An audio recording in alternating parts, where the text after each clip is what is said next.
খালা শাশুড়ি মুখ বাঁকিয়ে বাঁকিয়ে বললেন, তুমি নাকি এখনই তোমার শাশুড়িকে না খাইয়ে রাখার পায়তারা করছো।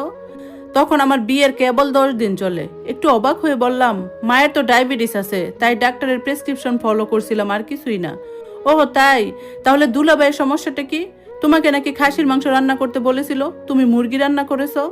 বাবা মায়ের তো বয়স হয়েছে, আগের দিনও মাংস খেয়েছেন, তাই ভাবলাম এত রেডমিট খাওয়া ঠিক হবে না, তাই মুরগি রান্না করেছি।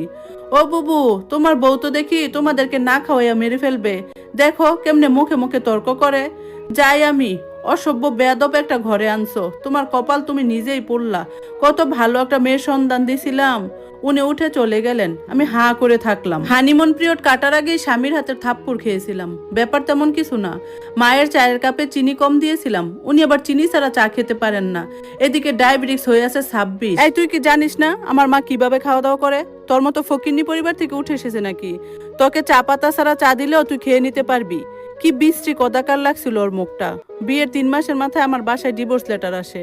অবশ্য 1 মাস আগে আমাকে মেরে অপমান করে বাড়িতে পাঠিয়ে দেওয়া হয়, কারণ আমার দেবর আমাকে কুপ্রস্তাব দিয়েছিল, আর আমি আমার স্বামীর কাছে অভিযোগ করেছিলাম। উল্টো দোষ পড়েছিল আমার উপরেই। শোনো বউ, নিজের কাপড় চোপড় নিজে ঠিক রাখতে পারো না, আর দোষ হয় আমার ছেলের। শাশুড়ি মা বলেছিলেন, নিজে যদি মাথায় ঘুমটা দিয়ে থাকো, ওর আশেপাশে না চলাচল করো, তাহলেই তো হয়। কে বলে বারবার ওর পাশে ঘুরঘুর করতে? অল্প বয়সী ছেলে, এরকম শরীর দেখিয়ে বেড়ালে মাথা ঠিক থাকবে না, এটাই তো স্বাভাবিক। আমার স্বামী কিছু বলছিল না দেখে আমি নিজেই প্রতিবাদ করেছিলাম। বিনিময়ে তার কাছ থেকে পেয়েছিলাম চড় থাপ্পড় লাথি। স্যান্ডেল ছাড়াই আমাকে খালি পায়ে বের করে দেওয়া হলো। আর তারপর তো ডিভোর্স লেটার। মাত্র 20 বছর বয়স আমার বিয়ে হয়েছিল, 3 মাসের সংসার আমার। হয়তো ছোট ছিলাম তাই বুঝতে পারিনি পরের সংসারে আপন হওয়া এত সহজ না।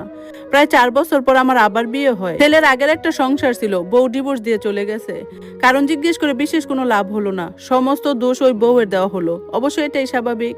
আমার পূর্বের স্বামীও হয়তো বিয়ে করেছে আমার দোষ দেখিয়ে, যে আমি তার বাবা মাকে খেতে দিতাম না। যাই হোক, অনারম্বন ভাবে বের হলো। বাসরাতে দ্বিতীয় স্বামীর মুখ থেকে আমাকে শুনতে হলো, তোমার বিয়ে ভাঙার কারণ আমি জানি। তোমার প্রথম স্বামীর সাথে আমি কথা বলেছি, সে তোমাকে 2 মাস ঘরে রেখেছিল। আমি তোমাকে 2 দিনও রাখবো না যদি এই ব্যাপারগুলো আবার ঘটে। আমি মাথা নাড়িয়ে শুধু সম্মতি দিয়েছিলাম, চোখে পানি চলে আসছিল। সকালে নিজে থেকে উঠলাম, গোসল করে সুন্দর করে শাড়ি পরলাম।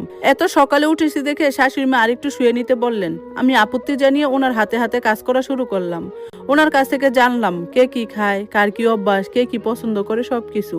আমার আগ্রহ দেখে উনি বেশ খুশি হলেন। একই সাথে আগের বউর বিস্তর বদনাম করলেন।